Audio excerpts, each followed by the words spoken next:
Angus Clark. Hey man, what's going on? I'm doing all right. How are you? Very good, very good. Welcome to RockEyez. Good. Tell me a little bit about the new album that's coming out August 30th, Kunes Clark Band. Yeah, it's a 8-song album that I wrote and recorded with Jimmy Coons, and we our rhythm section's amazing. We've got Van Romain from Enrique Iglesias's band and Steve Morse band on drums. Winston Roy, who was formerly in Soul Asylum, has done a bunch of other good work on bass, and Rob Flores, who's worked with the Black Crowes and a million other artists on keys. And we had a great time making it. Jimmy and I wrote all the songs, and it's a kind of old school rock record, but I think for a modern reference, we're going for something Rival Sons Right. inspired. Maybe Rival Sons meets Whitesnake. I don't know, something So, like that. yeah, yeah. I listened to it this morning. It was just really good. Thank you. I enjoyed it. I'll tell you the truth. It's a little different style than I'm used to, but I mean, I still got in the groove with it. So it's cool. I think it'll do well. You I know, appreciate that. Yeah, I mean, Jimmy and I come at this with a wealth of experience. Jimmy was, of course, in Cactus for the last right, few years, and before that, he was in Savoy Brown, and he was also in kind of the last incarnation of Humble Pie right, that yeah, that did a tour. So he's got a powerhouse voice. I've worked with Joe Lynn Turner. I've been on stage with Jeff Scott Soto and Dino Jelusic, and a lot of the best singers going, and Jimmy's right up there in my book. I love being on stage with the guy. He's got an amazing voice, and it's just a pleasure to work with him. cool, cool. When you first started out in your career, is that what you always wanted to do? Guitar? Yeah, Yeah. yeah. There's no shaking it. There was a lot of music in my house growing up, and there was like the Beatles and the Monkees on TV, but then I think the first Hendrix record I had was a big part of it, and Right, just what Hendrix was as a performer was a big right. part of it for me. And then when The Wall came out, I just became a Gilmore fanatic. Yeah, yeah. So, and then Sabbath. Cool. So if you listen to the record, you can hear on the opening single, Step Up, Step Aside, there's a big Hendrix Right, influence on that. There's also some Iommi influence in the solo. It's a much more Iommi solo than it is a Hendrix solo, but the riff is much more of a Hendrix riff than it is an Iommi riff. right. And Yeah. then and then I'm just a fan of big 70s proto shred guitar gods, Michael Schenker and all that great stuff. And Richie Blackmore and yeah, all the classics. That's where I'm Yeah. at. Well, Step Up is probably my favorite track on the album. I enjoyed listening to that quite a few times already this morning. So that's one of my favorites on the album, and congratulations on that. And that comes out August 30th, right? Yeah, the single's already out. The album is Right. out August 30th. Yeah, you can already pre-save it, and the links are on my socials or through DEKO Entertainment, which is our label. And we're really happy to be working with them, with Charlie and the gang over there. They're awesome. Cool, cool. Do you prefer download compared to a different kind of like an album or something or whatever? Well, we got vinyl, and Right. I'd love it for anyone to order the vinyl through Deco. You can also get signed. We have these signed flat overlays that you can get with it. There's a package available through DEKOentertainment.com, and I'm I'm thrilled at having vinyl. I had it, or they're here somewhere. I have a few copies. Cool. I'm thrilled at having vinyl. I mean, of all the records I've been on, I think there are vinyl issues of the Trans-Siberian Orchestra records that I've played on, Right. but I don't think I own them. Right. And right now I don't think I have a nice turntable that my wife and daughter gave me, but I haven't got it plugged into anything. But Well, it's I want to go. We actually listened to the vinyl over at Jimmy's place just last night, and wow. it was a Cool. thrill because I mean that's what it was as a kid, right? You just Yeah, yeah, yeah, yeah. yeah, so I'm thrilled about that. So if anybody wants to experience that, we have the vinyl. It's a really nice package, and we have the signing that we've done. So anyone that's interested in that, go to the Deco Entertainment which is That really was, cool because the autograph flat or whatever you want to call it, it looks so good because it's like a dark background, and I don't know if you signed it in silver or gold, but either way, it looked great. I saw yeah, it this morning. we were signing them in gold because Yeah, the font on the album cover is gold as well. So yeah, yeah, it's really cool. cool, cool, cool. Let's go back to your solo album, Grace Period, in 2004.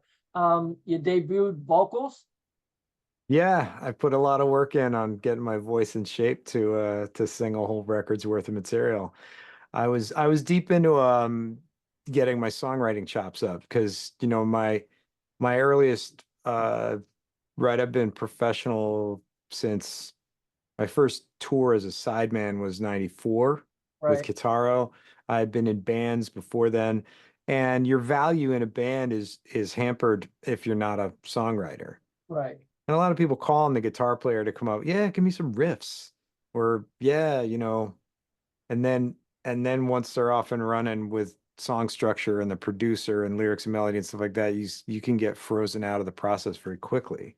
right. And so also if you consider the time frame Uh-huh. that I'm just cresting into becoming an adult guitar player as grunge is like Right, yeah. decimating everything that I thought was cool about guitar.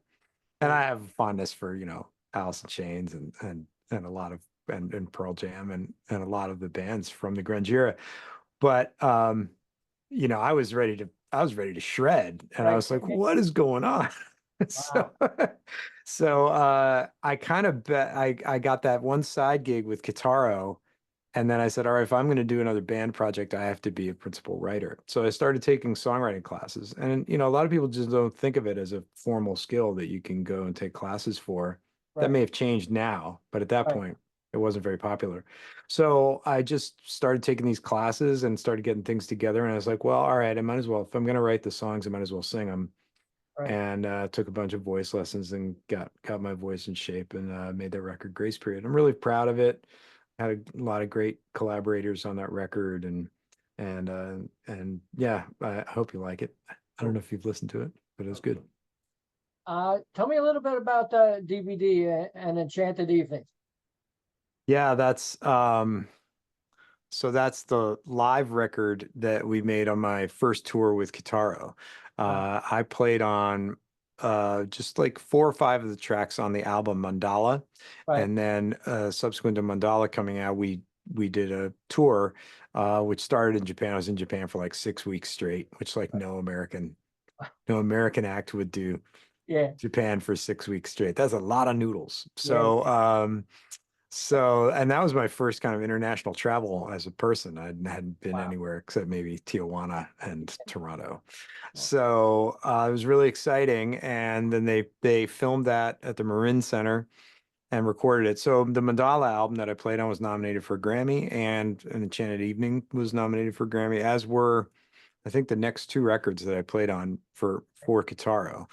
And if folks aren't familiar with him, this was the early 90s and there was a big uh it was a heyday for new age music. Right, yeah, yeah. The kingpin of it at the time being Yanni, Right, yeah, because he yeah, did the Yanni live at the Acropolis, right, and then John Tesh did live at Red Rocks. right, yeah, yeah, And Kitaro predates both of those guys as a new age artist. Like he has the most legit resume. He's like Vangelis yeah, yeah, level, yeah, yeah, yeah, like early synthesizers, Tangerine Dream, like he's got yeah, the yeah, yeah. true thing. He's done records with John Anderson and like guys from the Grateful Dead.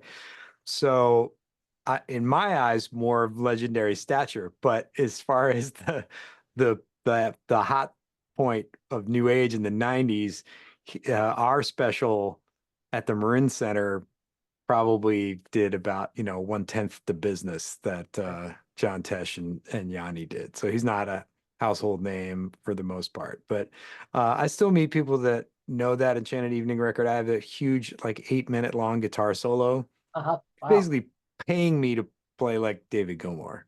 And I Oh, was like, you could pay me to do the thing. I mean, that was yeah, amazing, and travel around the world. So it was an awesome opportunity. And yeah, the video of me doing that 8 minute long guitar solo has still got like tons of views and people still comment on it. So I'm super proud of the work, and I loved working with Kitaro. And, as I said, in my eyes, he's like, head and shoulders above the rest of that new age crowd. But commercially, we weren't quite as viable, I guess. So Oh, what are you going to do? tell me about 2009. You did your first instrumental album. Yeah, your last battlefield. That was this is really funny. It's part of the story with me and Jimmy Kunes. I was living in Brooklyn, and Jimmy had kind of hooked up with a guy who owned a studio in my neighborhood, and I didn't know anything about it. And Right, he called me. He said, "Yeah, man, I'm going to be in your neighborhood. I'm going to check out this studio." So we went down, and we went to this place owned by a guy named Mike Borelli, who's the engineer right, on the Your Last Battlefield record. And and and and I was at that point where I had done the vocal record, and I was just like, let's face it, I'm a guitar player. Let's make an instrumental record. right, And so I went in there, and this guy just had great amps, and he got great sounds, and so he was really into guitar, and it was very inspiring to work with Mike, who's passed on now. So I miss him all the time. But yeah, that it's a mixed bag, that record, because like I'm not maybe I have a hard time writing in the style of like, like I'm friends with Marty Friedman. Marty right, Friedman kind of give me some significant breaks in the music business. I'm not, I haven't found myself to be kind of adept at writing in that style. right. I feel more comfortable writing vocal stuff, but I got my licks in. There's some Uh-huh. shreddy stuff Oh, on there. It's fun. It's a fun record. It's kind of like got some Gilmore stuff and some Schenker stuff and some Blackmore things happening. And it's a good record. And again, worked with great people, Tobias Ralph on drums, and Dave Berger, and yeah, just quality people on that record. It was fun to make. cool, cool. What's your relationship with Jethro Tull? Oh yeah, so uh, through the Trans-Siberian Orchestra, one of our violin players early on is a woman named Anna Phoebe, Right, and she's based in the UK. And she and I had started working on some music together, and then uh, at that point, Ian Anderson was touring a version of Jethro Tull that included a violin player, right, and he had I can't remember who was first. There were like three. I think he had Lucia Micarelli, who also did the Trans-Siberian Orchestra. Then he had Anne Marie Calhoun, and then he hired Anna. And when he brought Anna in, she had this whole album of tunes that she and I co-wrote. right. And they started doing two of them in the show, and he would introduce them. And he actually said my name from the stage, and I went and got to meet him. And so I mean, I'm a lifelong Jethro Tull fan. I actually have one of those tiny Martin guitars that he Right. used to play. I have Yeah. like the exact one, the Martin 016 NY. So for me, that was a unique thrill, and it was very meaningful for me personally. So yeah, Yeah. I still love Jethro Tull. He's a legend. Yeah, Yes. he's a legend. I mean, I got to see him at Madison Square Garden, so because I'm originally from Brooklyn and now I live in Jersey, but I got to see him at Madison Square Garden. What an impression he makes on a person. Yeah, Yeah. he I really, I'm originally from the city, but I lived in Brooklyn for like 15 years before we moved to Jersey. Now here I am in Jersey. oh, Yeah, I saw Jethro Tull at the Garden on the Broadsword and the Beast tour. well, I don't Yeah, even remember what tour I saw him. I saw him. That's all I know. I still got my ticket stub, so I'm happy, you know? cool. I think the tour before that was the A tour. Right, It was yeah, the A tour, then Broadsword and the Beast. yeah. And Hey, I don't know what if they. I think I was in college by the time the next record came out. cool, cool, cool. Tell me a little bit about Rock of Ages. Yeah, there again, this comes back to this same studio Uh-huh. in Brooklyn, um, that which I think was called Purple Light, Mike Uh, Borelli's place, and Mike Borelli and Mike Hembusi had this place, and I was in there I'd done my instrumental record, and then I was doing a record with my band Daredevil Squadron, which is my kind of like throwback metal Uh-huh. project that I did with Andrew Ross from the Trans-Siberian Orchestra and our friend Aurelian Budinek.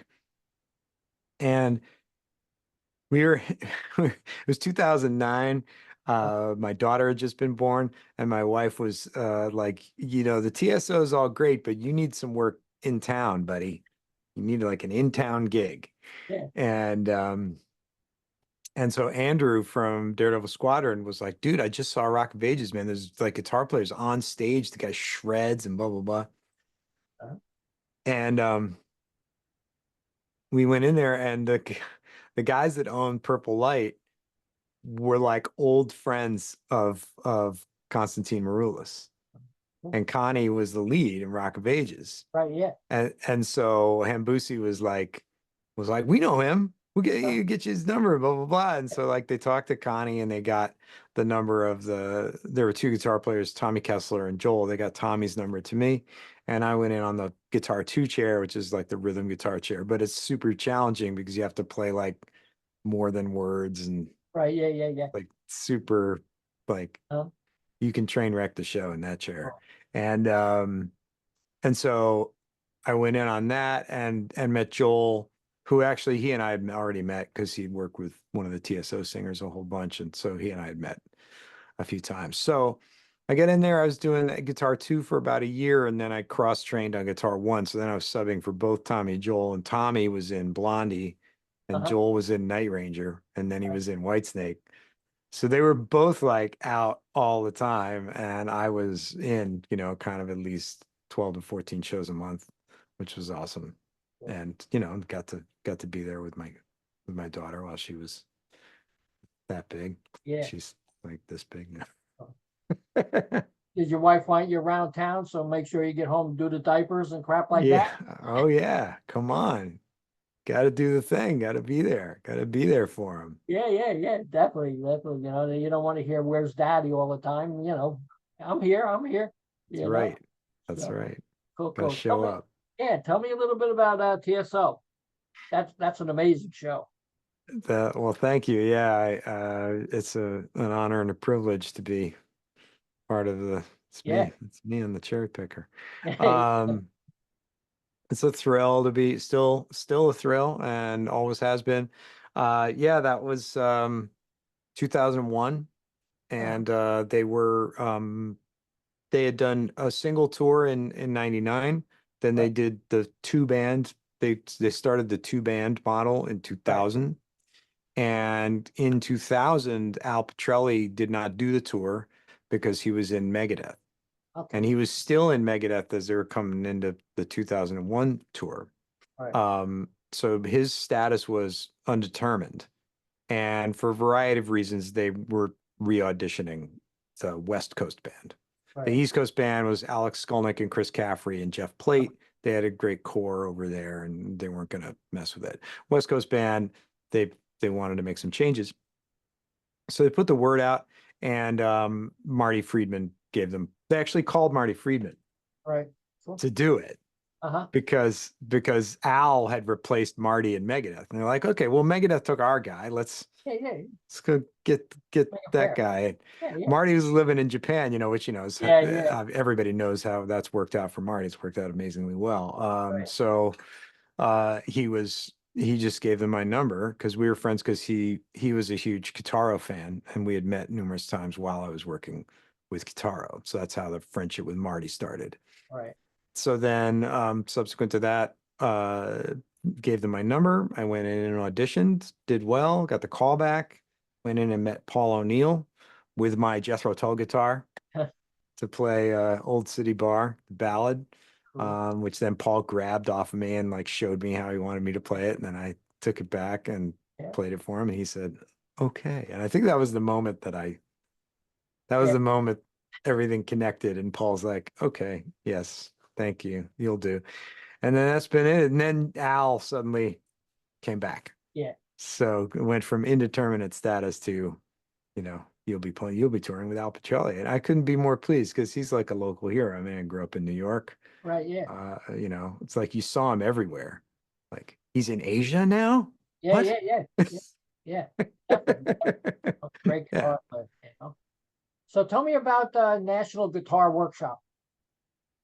Oh, that's well, okay. So that's another funny time. That was kind of like I went to college in California. I went to University of Southern California, Right, and I came back, and in order to delay the real world even another year, I did a master's degree at NYU.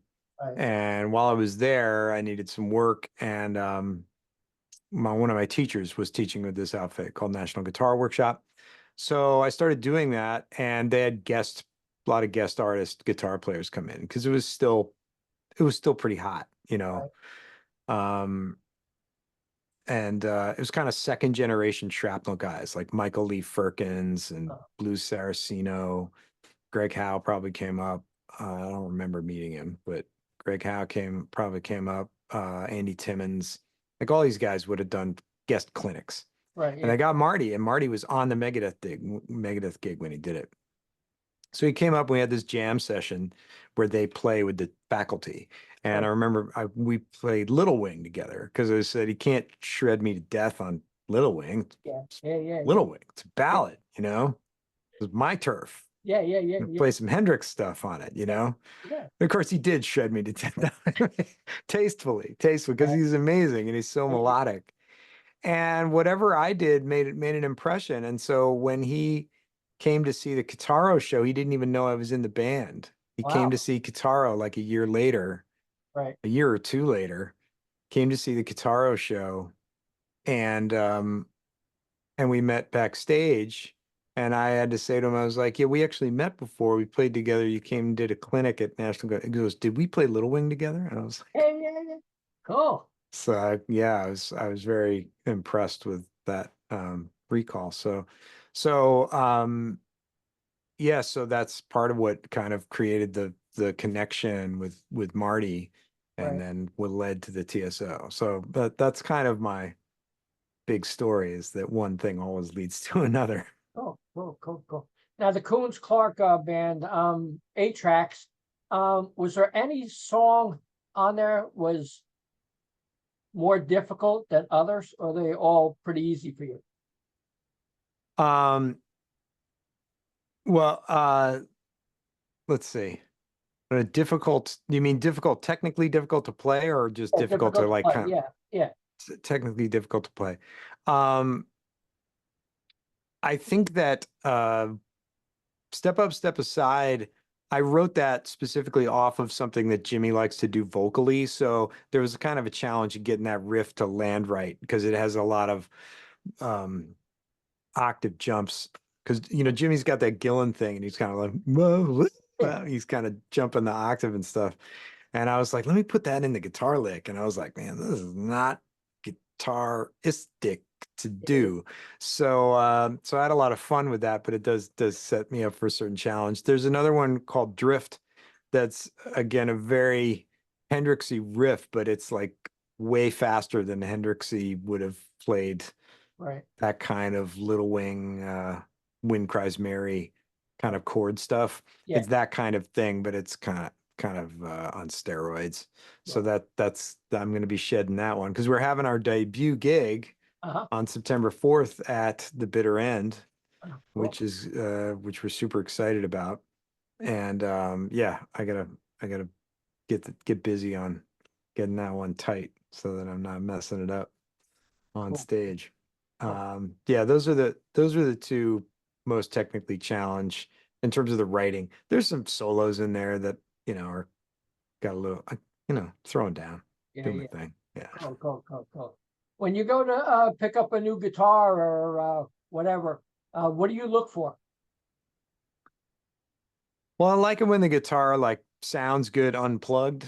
Right, That's part of it, and then it depends on kind of it's all the usual things like the feel of the neck right, and that kind of stuff. And then I have lots of opinions about the bridge and right, the spacing and stuff like that. Like I grew up on a Strat style guitar, so right, I've been more comfortable on Strat style guitars most of my life. But then the first time I really had to play a Les Paul in performance. I Right. owned a Les Paul for maybe a year, but the first time I had to play one in performance for real was on stage at Rock of Ages. Wow. And there's like tapping and like it's really hard to tap on a Les Paul. Like I don't know how Joel does it because your hand almost hits the switch. Right. Yeah. Yeah. I don't know how Joel does that. I don't know how Joel does half of what he does because he's amazing. But anyway, uh, so yeah, it's mostly how it sounds acoustically, and then you plug it in, and it's like, oh yeah, cool, or it's like, ooh, what's going on here? And then I don't know. So, I'm not that picky because if I was really picky, I wouldn't own like 24 guitars. But oh, just cool, cool, cool. Do you have merchandise available? yeah, for the Kunes Clark Band, we right now t-shirts are on order, I believe. But it's all available through the website, through the DEKO Entertainment, DEKO Right. Entertainment.com. And that's where you can get the CDs and the vinyl and the signed copies and all that stuff. So yeah, if, we love it for Cool. people to go and order them through Deco. That's the best way to get it, and we super appreciate it. It means a lot to us in numerous ways. Some Yeah. of them financial, which Oh, we again, you appreciate. gotta have that, you know? Yeah. So, so when you went to Japan, that had to be an experience and stuff like that. I heard the fans are like wild out there. Yeah, well, I mean the I don't know that the new age fans are that wild, Right. but it was a different type of they were very quiet during the performance. Like they didn't really applaud between Right. songs, and then at the end they would go nuts. Oh, cool. Um, but I really loved my time there, and I'd love to get back. My daughter wants to go, so we'll probably take her. So I did all that traveling in my late 20s, early 30s. Right. Then the TSO has been domestic. We've just done a couple of things. We did Vakken one year. Yeah. Um, That's a I did show. some, what's that? That Walken's really good. That's a they really good. Yeah. Yeah, yeah, it's crazy. And and then I was playing over the last 4 or 5 years.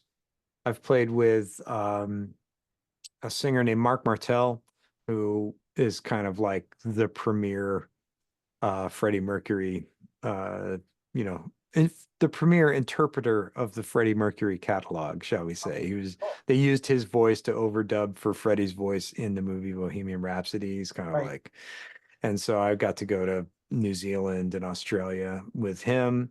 I was playing guitar for Cher for a stint at that just before the pandemic, but that was all in the US. Right. But those are some crazy fans. That was great. I Oh, mean, they were just so into, and then she doesn't have to be doing that. right. Yeah. Like Yeah. a gift to her fans. Yeah. Oh, So it was really nice to work with someone of that level. It meant a lot to my mom, I think. wow. It's like, your son plays guitar for an orchestra? Well, it's kind of an orchestra. It's like, oh, your son plays guitar for Cher. Oh, And then you know it, you yeah. know. So cool. What's your feeling about giving out autographs? Well, I mean, autographs have been a big part, or doing an autograph signing is a big part of the Trans-Siberian Orchestra experience. Right. We for every year up until the pandemic, we would sign autographs after our evening performances, Right. every single evening performance, pretty much. And it builds a connection with the audience that I think we both really value. Sometimes the arena shows have a little bit of you have this great dynamic with the audience while you're on stage, and Right. then when it's over, there's something slightly impersonal about the feeling of leaving. And so Right. it's kind of nice to have that one-on-one interaction with folks.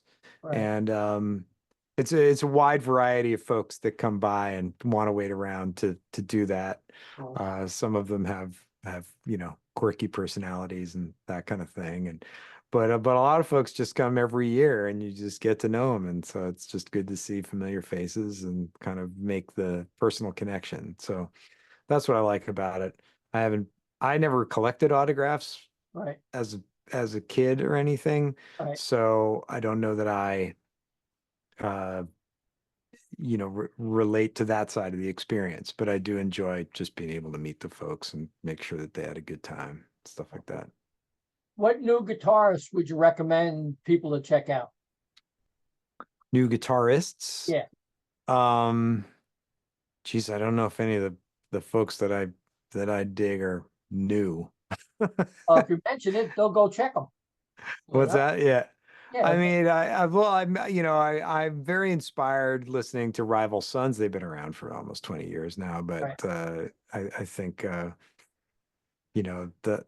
that guy is really he's just got a lot of versatility, and I dig all the tones, and I was kind of inspired by that when we made the Kunes Clark record. Right. I love all these guys that are just still doing it. I mean, Richie Kotzen is Right. still rocking, and I'm just trying to think if there's somebody that crossed my plate as being young and crushing it. Well, there's a band called Joyous Wolf. There's a guy named Blake Allard in it. I think they're working on a new record right now. They've got a great sound, and they're uh, they're young and they're hitting it pretty hard. Kind of dig that. Cool, cool. Where can people get in touch with you or write you? Oh, I'm sorry. I got a shout out to my boy Jordan Ziff. Okay. Jordan Oh, Ziff. yeah, yeah, I know him. Yeah, yeah, he's Yeah. good. Yeah, yeah, Yeah, definitely. he is. Come Definitely. on. Yeah, That's yeah, yeah. like, Yeah, yeah. you know, And so sorry. Yeah. no problem, no problem. Where Yeah. can people get in touch with you or want to email you or anything? Um, yeah, I mostly use Instagram. Angus Uh-huh. Clark GTR is Okay. is where that's at. And so you can just, start commenting and on my posts, and I'll probably say, "Hey, thanks." So, And there you go. yeah, And cool. yeah, I have a website, but it needs to be updated, just like everybody's website now. So I think Most people don't Instagram's, have a website no more. They don't use it, you yeah, know? I know Yeah, everybody's using different kind of, platforms and stuff like that. No one has their own website no more. And yeah, I'm more on Instagram than I am on Facebook. I kind of just repost what I post on Instagram over to Facebook. right, So it's not unlikely that I'll notice much over there. And then definitely check out my YouTube channel, Angus Clark GTR. I post some performance stuff, I'm probably going to do some playthroughs of the Kunes Clark Band cool. material, like just covering some of the riffs and tones. And the YouTube's a lot of like talking about gear. Yeah, yeah, yeah, yeah. Oh, cool, cool, I cool. post a video of me talking about gear, and like, it gets 10,000 views. And Wow. I post a video of me like playing my four favorite Vivian Campbell guitar solos. It gets only 3,000 views. And Yeah, I wow, post, yeah, wow. so it's kind of funny. I don't have the time to post as regularly Right, as like as as you're meant to in order to really build that right. Yeah, um yeah. out. But I'll get there. Yeah, it's a lot of work. It's a lot of work networking all these different venues and stuff like that. So it's not like a 5-minute job and go change the diaper, you know. Yeah, yeah, well, I'm long past changing diapers, but it's yeah, it's what am I trying to say here? I console myself with the fact that, hey, I'm doing the work. I'm doing gigs, Yeah, you yeah, know? right, Like there's only so much time for like the gigs and regularly posting everything right. onto YouTube, but I'm watching folks do it. Well, So I guess they're just more ambitious than I am. So I need to get it together. I can do it. I can still do it.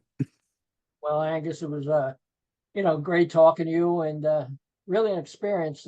Congratulations on your career so far and keep it going.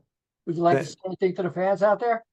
Thanks so much. Oh, well, I just want to thank you so much for having me No and problem. for talking about Kunes Clark Band. Kunes Clark Band. I'm Angus Clark. You can check me out on Instagram, Angus Clark GTR.